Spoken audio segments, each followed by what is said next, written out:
Well, welcome back. This is episode 5 of Grave Breaches. 5, right? Cinco. Cinco. Actual Cinco. I'm Megan. I'm Daniel. And this episode is The Hell Ships, which sounds like a horror movie, if I can be honest with you. It also, for those, if you repeat this episode title to somebody, if you don't articulate, never mind. Where are you going with that? A Taco Bell reference. Okay. So, ships. Ships with a Hell, P. the hell ships. Ships. Yes, really pronounce the P on the end. Yeah. Yeah. Gots to. Yeah. Gotta pop it. This is going south real quickly. We shouldn't record in the mornings anymore. I'm a different person. I should have had another cup of tea. I'm there with you. Okay. So yes, The Hell Ships. Would you like to tell us about that? So this war crime is kind of a collaboration of multiple war crimes that kind of had the same horrific fate on all of them. Something we don't hear a lot about is prisoners of war taken by the Japanese during World War II. But there was a whole lot of things we don't hear about, and this isn't knocking America. I feel like sometimes it feels like that's all we do here, but just we don't want to talk about the Black Eyes. And at the beginning of this war, we had some pretty bad Black Eyes. December 7th, Pearl Harbor was a surprise for us. It was in no way, shape, or form a surprise for the Japanese, and they had a whole lot of things planned out. And we're going to get into that, but it was kind of like the domino effect in the beginning, and you'll see their successes as you can see through nations throughout history.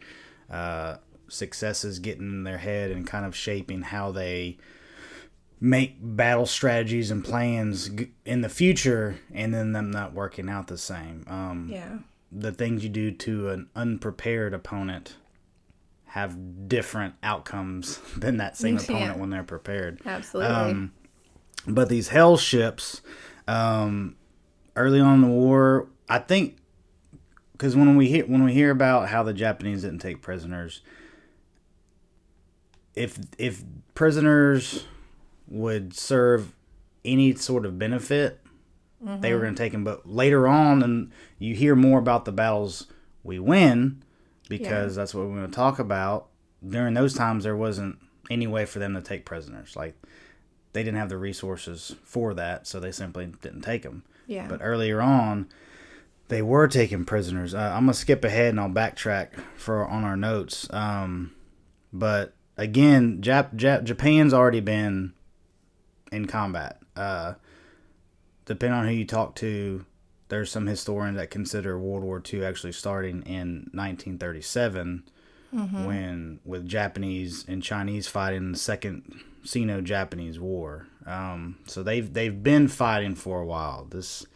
Whenever World War II kicks off for the rest of the world that we know, in 1939 with the Blitzkrieg, Japan's already been fighting, and what really just rolls over and continues throughout the rest of.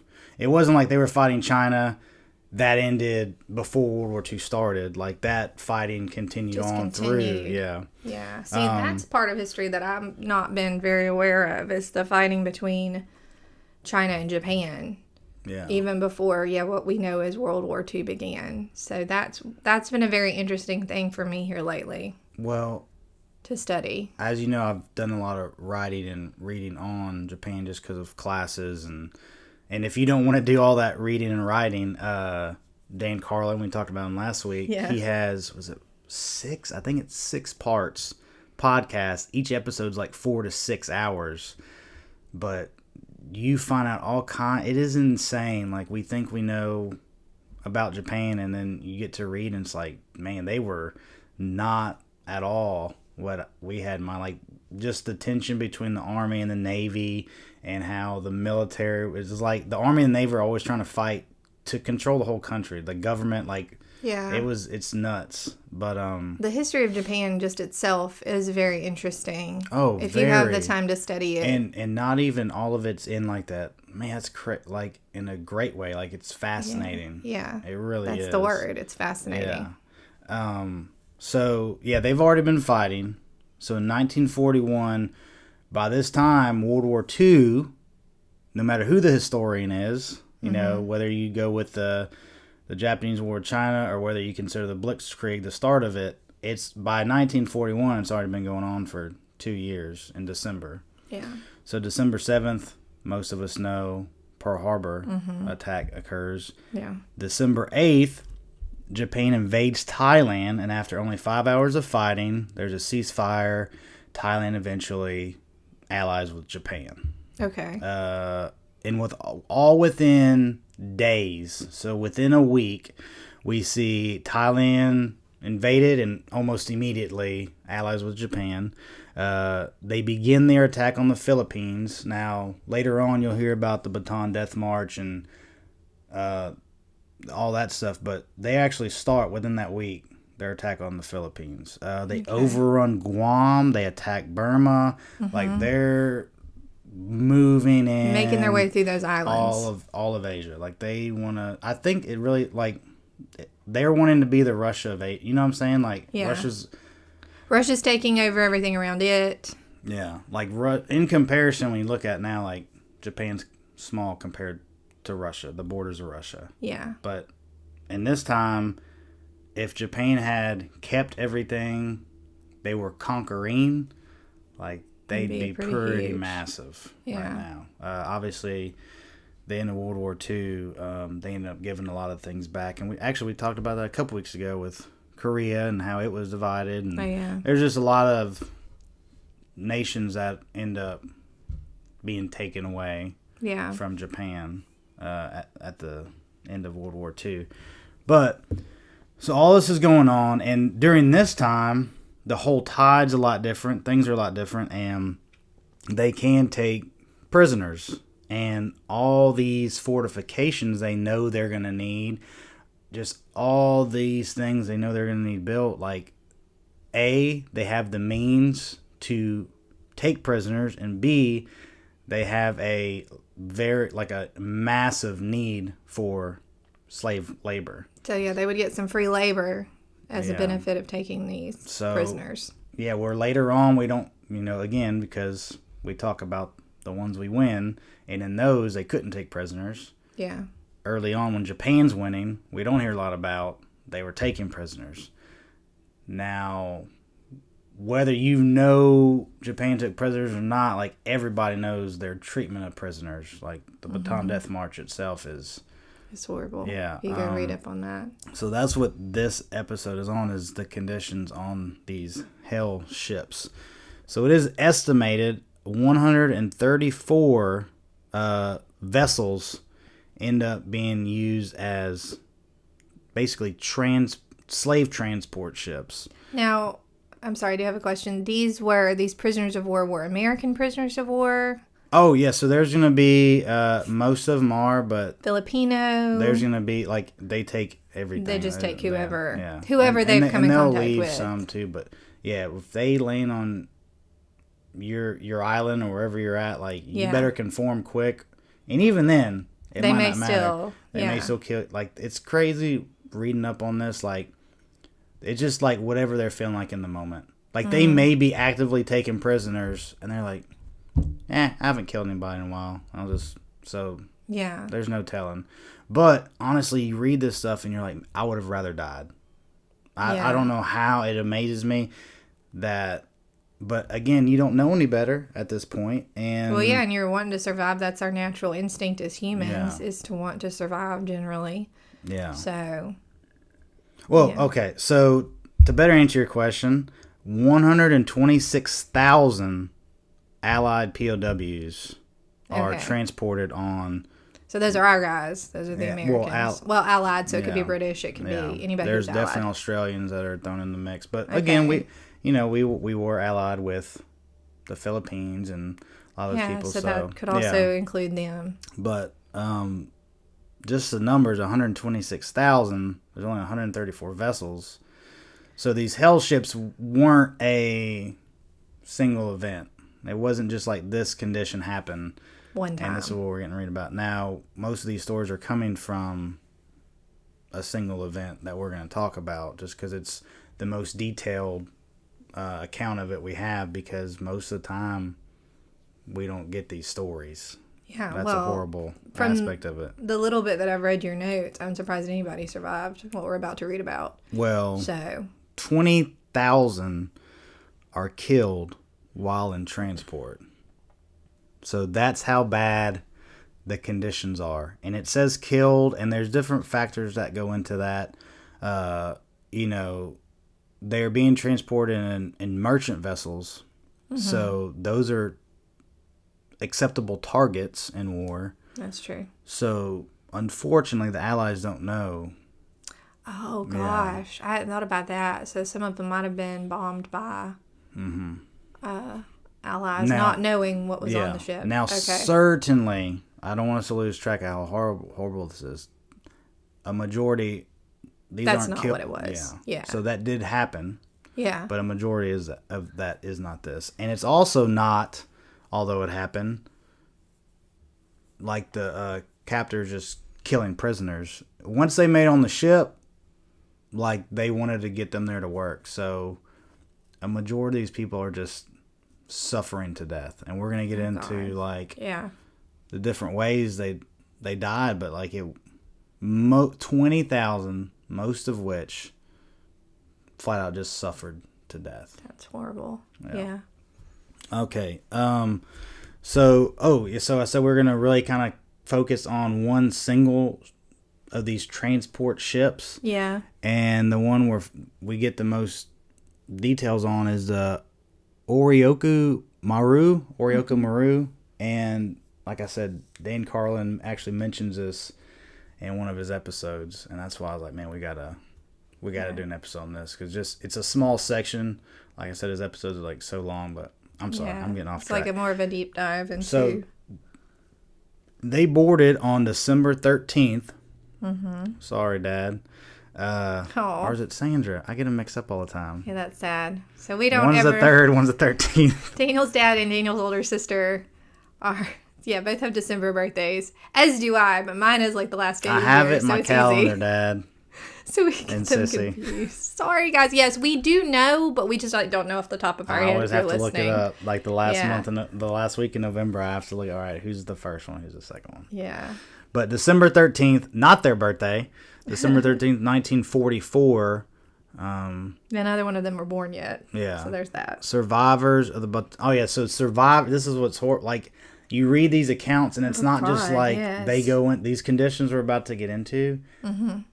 Are absolutely horrific. And if you go into this situation at full health, I don't see how you survive. But these people have already survived a horrendous thing. Survived a death march, have already been working slave labor. Yeah. So they are on the brink of death as is. Gosh. And then they're put in the conditions we're about to talk about.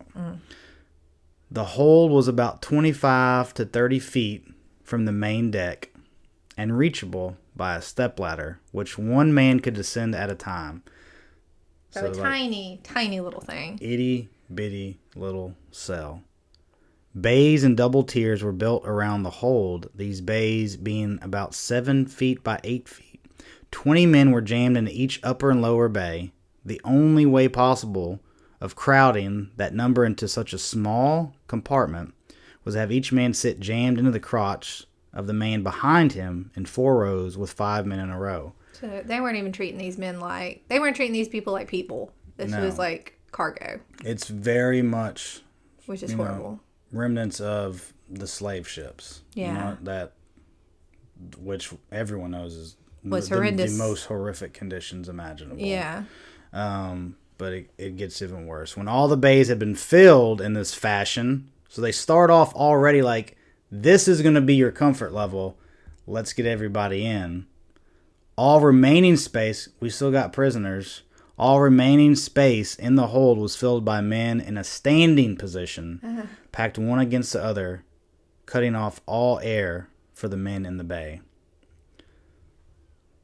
So yeah, very much like cargo, not like Yeah. people. Like, And I'm just it's still floored. getting worse. It's still getting worse. It soon became evident to all of the men they would die very quickly from heat exhaustion and suffocation. Because it's hot. Yeah. The heat was terrific and the air stifling. So I know you might be thinking December 3rd, it can't be that bad.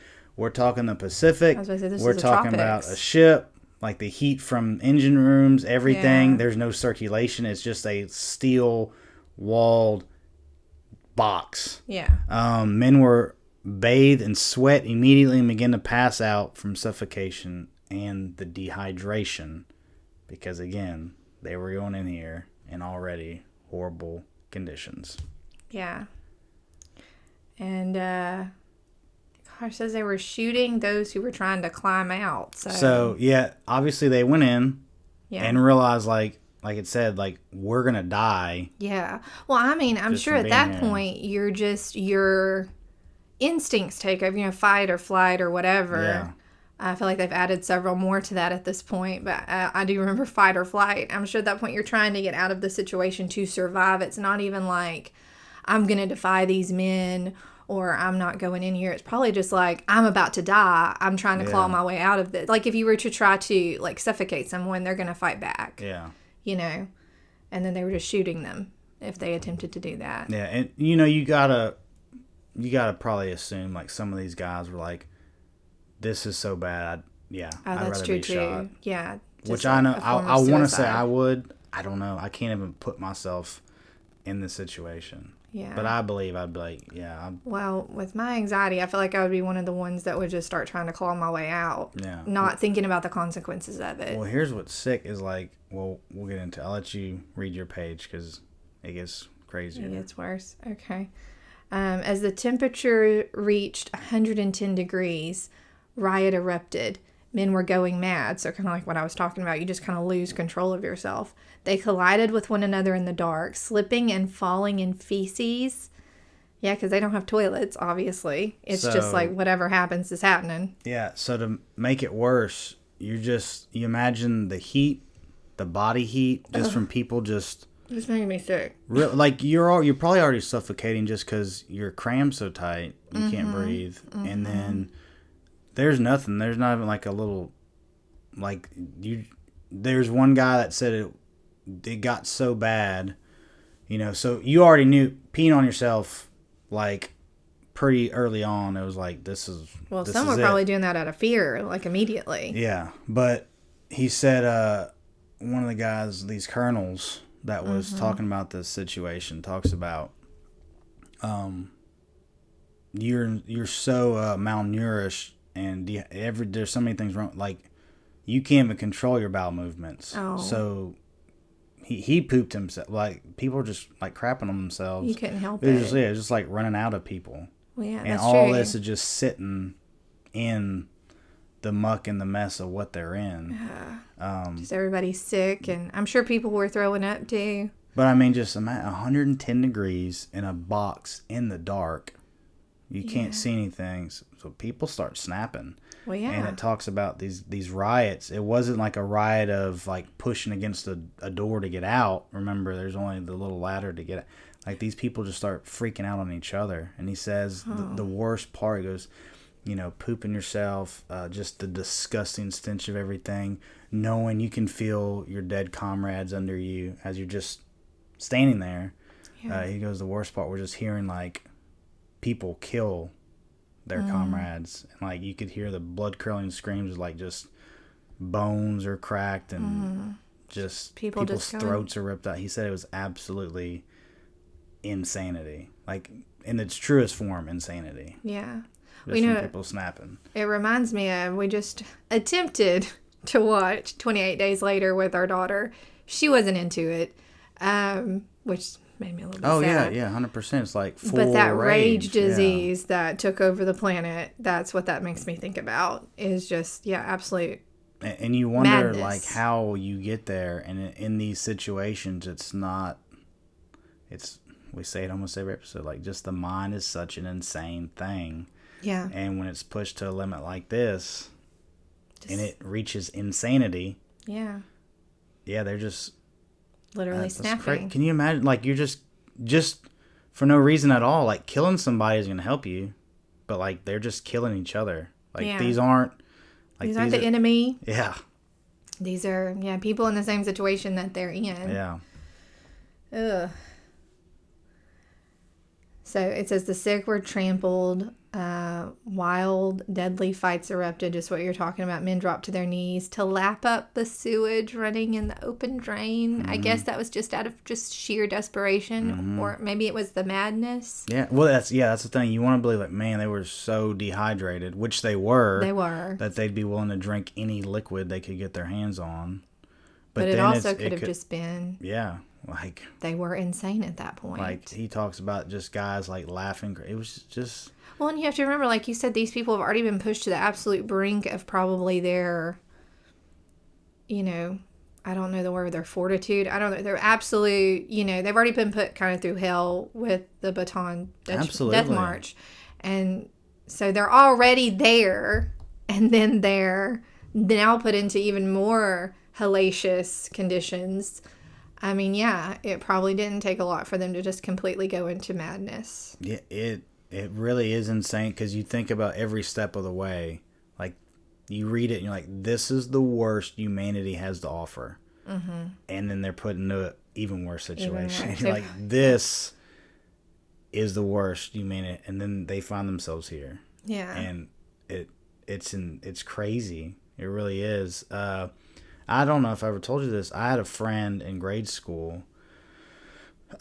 His grandfather was a survivor of the Bataan Death March. Really? Yeah. That's wild. And I don't know if he was actually from here, but he came to a Veterans Day program. Yeah. And I remember him trying to... I was young, and I don't even know if he was trying to speak on Bataan, but I remember he couldn't finish talking. And I remember thinking as a kid, like, I didn't really get it. Obviously, I was young. Like, let's say maybe third grade. Yeah. Maybe it was... Anyways, like, I didn't really get it. Like, I was like, oh, he's, I don't know, emotional over Veterans Day, or I don't know. Yeah. But, like... now you know the horrors that he probably witnessed. Yeah. And I don't know if he was on this ship as well. Yeah, or a ship like it. Yeah. In similar circumstances. But, I mean, just knowing enough about the Bataan Death March, for those of us who do or don't. It's amazing then that he was able to come back, and I'm sure he had obviously some PTSD. I mean, I'm making assumptions there, which is never a good thing to do, but obviously he had, horrible memories. It's amazing he was able to come back and function in society. That always blows my mind when you find out that goes for the people who lived through concentration camps, the Holocaust, like anybody who saw like the horrors of really how terrible humans can be and then come back and function in society is always mind-blowing to me. Well, and then to come back, I can't imagine seeing that side of humanity and wanting to interact with people. Yeah, interact with people, but like, I would think I mean, he got married. He had a family. And like lived a life. That's what I'm saying, which is wonderful. That's what you want for people, is to be able to go on and live a really full, happy life. But yeah, I'm always like, how are you able to, I mean, I look at my own, much, I feel like, less intense tragedy. Like, I lost my dad when I was 24, and that was really difficult. And, like, I had a hard time, like, coming back out into society and living my life, the first few months after, while I was still grieving that. And I'm thinking that was, these people watched all their loved ones die, or in this situation, like, all these people around them dying, and was on the brink of death and madness themselves, and then they come back and they live in society. It just blows my mind. It's just crazy to me. I don't know. It's just my thoughts on it. I'm rambling a little bit, but no. It's just because I'm having a hard time grasping that. Yeah. I don't know. It's scary. And I don't know. Yeah, it's crazy. And you wonder, and I'm not like, we've been on the other side of this fence in these podcasts and talking about where the human mind goes, and I just wonder like how the Japanese who are responsible for Yeah. The That watched guards, this. Yeah. are part of this. Well, some of them probably themselves carry some stuff. Had a hard time going back into society, if not all of them. Well, remember that thing we saw at the World War II Museum? That Japanese fighter pilot Oh, yeah. who came back and said he said it really bothered him that it was a surprise attack. Yes. He had his, I get, like, you're a soldier, you are in Japan, you're a Japanese soldier, like, that's your job. That's your job. But he was really bothered by the fact it was a surprise attack. Yeah, and he comes back to Pearl Harbor every year. And has actually, has some companionship and it seems like kind of a friendship with one of the survivors, which is really cool. Which is, amazing. That's another thing, like, that mind just reels at the fact that they were able to make that connection. Yeah. Yeah, that's nuts. But, yeah, I'm sure they had, because they were following orders. I mean, so that's a whole nother side of it. The ship eventually sunk and sailors escaped, only to be corralled from the sea onto the land. So this particular ship did end up sinking. Individual ship was How did it attacked sink? Do you know? by, Okay. Yeah, some American aircraft found it out there on sea. Had no idea it had Allied prisoners. They attacked it, banged it up pretty good. Okay. Went back, refueled, got more fighters, came back. They eventually sank it. And of course, while this is happening, like, these prisoners of war are being killed. Yeah. Unknowingly by their own aircraft. But here's, like, they still, like, can you imagine already being where they were at? And then this is happening, like, your guys are getting ripped into pieces because these are airplanes attacking. So, like, 50 cal or larger bullets just ripping people apart. So they're freaking out. They want to get out. Well, the guards are still killing anybody who tries to get out. Yeah. Well, eventually, once it starts sinking, the guards eventually have to save themselves. Yeah. So in saving themselves, but it was almost like a D-Day-esque before, because they got overran. So between the sinking and between these guys just one at a time, like, you just keep coming and coming. It's kind of like, attacking a castle in medieval times. Like, they eventually get out and they're able to get out, and without a doubt, some guys drown in the sinking, but they all get out. And just can't imagine. Yeah, they are either gathered up at sea. Some of them made it to a very, very small island that they couldn't escape from. Yeah. So, yeah, they're all put back into the horrific scene they just got out of. So at this point, these people have survived. Some of them, not all of them. We're going to get into the numbers in a little bit. Again, this is just one particular ship. The survivors have survived so many, at this point, horrible things. Because can you imagine the horror in the sinking? Like, when you realize the ship was sinking and you're in the hull of the ship. Just the like, they're already losing their minds and they're killing each other just insane. Being there. And then you realize, like, if I don't get out of this hole before the rest of these guys, like, I'm going to drown. By the bottom of the Pacific. Yeah. So that's, they've now survived that, and they're gathered back up on this island. The survivors of that sinking went on to Japan to contend with starvation, disease. So their nightmare is not over. Starvation, disease, exposure to the elements. Of the 1,600 plus men who had embarked on the Oryoku Maru on the 13th of December 1944, some 1,000 never made it to Japan. So not very many of that number survived. Yeah. Those who did make it to Japan were subject to further abuses and neglect, as well as another hellish trip at sea, this time to Korea, where at the end of the war, the U.S. authorities could find only 128 of 1,600. Yeah, of 1,600 who were put on the Oryoku Marus who was the POW survivors that were originally on that ship. Which I did the math beforehand because you know I'm not going to figure it out. Yeah. That's barely 8%. That's nuts. Of the ones who were on that ship. Yeah. Wow. Originally. That's crazy. When they departed the Philippines en route to Japan in December 1944. Wow. And it's just crazy to think, you know, like being killed, deaths, all that, it's horrible. But to think how many of those guys just, like I said earlier, just suffered to death. Yeah. Between just all the factors without even being, you know, like touched by the enemy in essence, just suffocation, heat stroke, dehydration, malnutrition.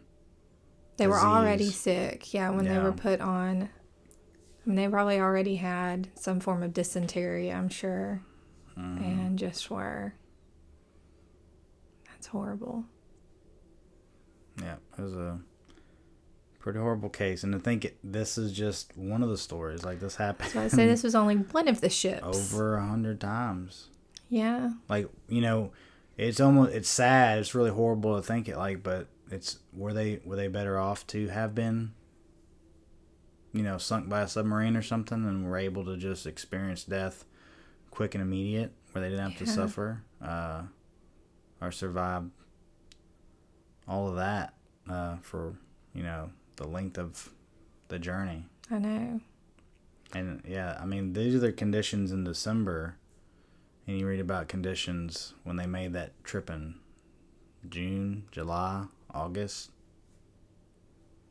I mean, yeah, can you imagine having already gone through it, and then you've been, you know, in Japan, kept as a prisoner, and then, to realize that you're about to be put back. I wonder if they knew, were they being transported to Korea because that's where, like, the war was ending, and that's where the U.S. would, I guess, collect them, or were they... No, they were just transported. Okay, they were just transported wherever they needed to work. That's what was happening, and that's where they were when the war ended. Mm-hmm. And okay, that's what I was trying to decipher, because I was thinking, well, maybe on the other side of that, if you knew you were going to get out, like if this was your last journey to freedom, perhaps you could stand it. But no, they were just being moved to do more work. Well, and I don't know if this has come from like Japanese. Like records, like did they keep really tight records of prisoners? Because it says, you know, 1,000, so only 600 in essence. Yeah, made of it. The 1,600, only 600 made it to Japan. But then it talks about in Korea where, you know, there's only 128 left. Yeah. I mean, this happened in December. I'm just wondering how many of these guys died on the rest of the transport. Oh, that's true. It didn't get any better on the next ship that they got on. And like I was saying, if you've already been through this and you know that's what you're about to go through, like, I'm gonna be honest, I'd probably be one of the ones immediately trying to crawl back out so that they would just shoot me, because like, that's, how do you go through that again? Yeah. Oh yeah. I mean, you have to have some really strong survival instincts, or just at that point, I guess, already being completely mad and not even be aware of your surroundings. I don't know. I don't know how they did it, the ones that survived. Or maybe just be really resigned, like, to your situation. We're talking about the mental aspect, but at this point, like, physically. Physically, that's true. Like, I don't know. Like I said, my mind just reels. I can't wrap my brain around. Well, you know, I always say if there's any type of hardship, I'm just going to get in a fetal position and will myself into death. So I've already said that. If there's ever any type of hardship in our lives, I'm just going to peace out right there. Megan's the character no one picks on Oregon Trail. Exactly. There's a reason I was born, I think, in this era, because if I had been born in that era, I would have died. I'm very weak and sickly, and I would not have made it. So. Actually, you have a doctor's appointment today. I do, in fact, because I have a funny looking spot on my arm, and I'm very fair complected, and everything's cancer with Megan. Anytime, well, I have to be careful. Anytime he thinks it's funny, because Daniel's very dark complected, doesn't have to stress about this, but yeah, I frequently find spots that I'm like, ooh, that looks funny, and I run to the doctor and get it checked out. So Could you pick anything on the Oregon Trail? Like, could you even pick, like, I feel like you were just assigned, did you pick anything, like the number of family members, or I if don't you were the guy or remember, the to be honest girl? with you. I mean, that was a long time ago. I was at elementary school. I don't remember very well. Did I ever tell the story about how the guys, like, we got in trouble for killing too many animals? I think you did. Like, our teacher you came did. by, and, like, I mean, it's Oregon Trail, like, And it's not like you're actually slaughtering but, bison. well, that, and, like, On the hey, plains, for teach, real. like, if we're going to play this every day, like, Yeah. what do you expect? I don't know. Anyways, See, we it got in was- trouble for killing too many animals. You don't need that much. You don't need that much meat. How dare you? You're destroying the Which- landscape. You also have to remember at the time, like, everything was so pixelated and, like, it's like a little brown spot on the screen. Yeah, it wasn't like... Which originally was just that black screen with green lettering. I don't remember playing Oregon Trail that much on those screens. I remember we got some type of grant and they brought in colored computers. See, I think we had the green ones. I do remember starting on the green. Yeah. But it was very much a treat. Like, we weren't allowed. You know, I went to I'm trying to be polite, a very strict private school. And, yeah, we were very limited on our screen time because, you know, Because the devil lives that's in there. let's say the devil comes through a screen. So you have to be very careful how much you're exposed. So it was very much a treat to get to. We did at least get to play the Oregon Trail. But I do wonder how... Never mind, I'm not going to... Were y'all allowed to, or, like, did the teacher say, I'll play and y'all get to watch? And they covered the screen during the hunt scenes. No, I am surprised we were even allowed to. Honestly, yeah, that's kind of amazing. But yeah, it was very limited. I have more experience with Lincoln Logs than I do with the Oregon Trail. I almost asked, what game was that? But in the logs. Yeah, Gotcha. I love those things. Oh, little Lincoln Logs. Yeah, I love those. Super Talking fun. about my buddy. Oh, you're Not talking about, the- yeah, okay, so we have friends whose son, his name is Lincoln, and Daniel He's calls him the Lincoln most Log. adorable child ever. He is pretty Actually, precious. that baby at We Target have a yesterday- child, let me just remind you. Yeah, but she's Not a little child. baby.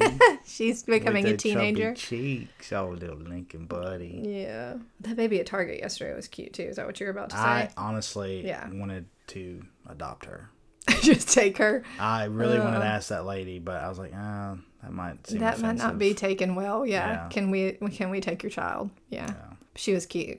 She's a cute little Adorable. baby. Yeah. Yeah. Also, a baby though, a baby. Oh, We have an almost no. teenager. That's too much.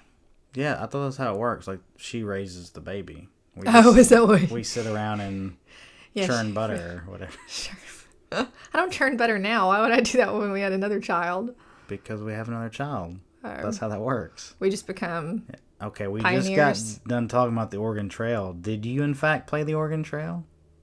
I did. Okay, that's the cycle of life. Baby, churn butter. Dude, that never this is happened on why- Oregon Trail. What? You never, like, no kids were ever born, right? There was no newborns on the, like, maybe you don't could think so. depart with one, but it was never like, oh, snap, you gotta raise. Surprise, Baby here's a now. new one. Yeah, I don't know. I don't think so. Don't remember that. Huh. Did anybody ever cry when a family member died? I don't think so. Was it you? Were I you did like- not. I did not.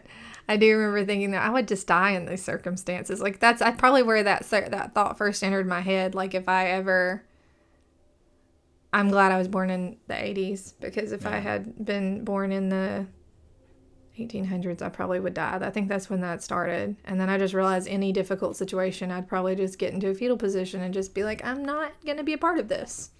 Good luck, everybody. Is there any chance you remember what you were about to say before I talked about No, absolutely not. churning butter? My brain isn't about as good condition as my body, which obviously since I have a doctor's appointment, not great. So, Next episode will be Father's Day, right? yeah. And you be sure to say Happy Father's Day. Yes. Kill. Well, Like to you or all the no, fathers? like all the fathers. What to Like, me? is this a reminder? I want the episode to be about my Happy Father's Day. That's just gonna be the moment. next episode. Is this like wishing Daniel a happy Father's Day? Yeah. Please don't ever do that. I would not. No. Well, this was, like I said, really, really gruesome scene.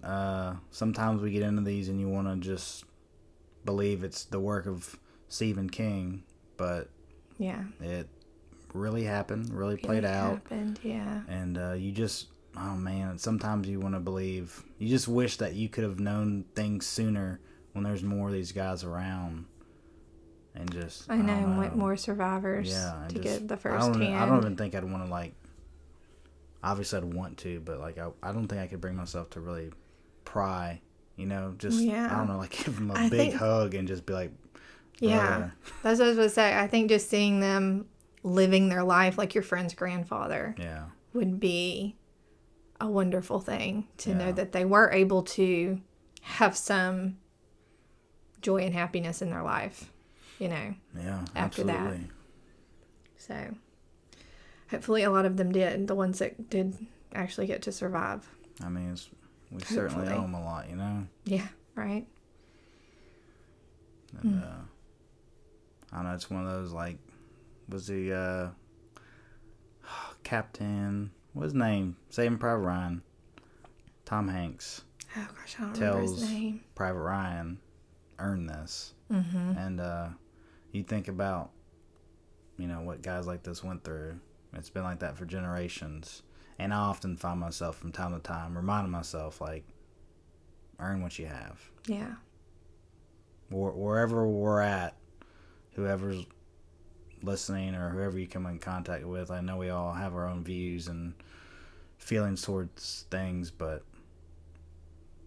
whether you agree with, I don't know, I'm not to get political, but like, no matter where you're at, no matter how great you're doing or how much you're struggling, like, somebody laid down their life so that you could enjoy the things you do enjoy. Yeah. So, and then, like we just said, sometimes people did a whole lot more than just lay down their life. Like, they suffered tremendously. Mm-hmm. So yeah, earn it. Yeah. But all right, this is I almost said I love you. Like we're like we're saying goodbye to each other. I know we're ending the episode. I feel like we're ending a phone call. I'll tell you what. I do love you. I love you too, and I love our listeners. We love you, listeners. I like you. Thanks for listening. Thanks for sticking with us. These are not always easy episodes, but thanks. Important stories to be told. Mm-hmm. So we'll hopefully be back next week with another one. Hopefully. And it's probably my turn to research. So wish me luck. Anyway. Good luck. Thank you. But yeah, I guess we'll be back next week. Thanks for hanging in there for episode 5. Is that how you're signing off? Who goes last on this? Does the person who does the intro go last? I don't think it matters. Okay. So I shut up now? Yes. All right, bye, listeners. Thanks for hanging in there, as always.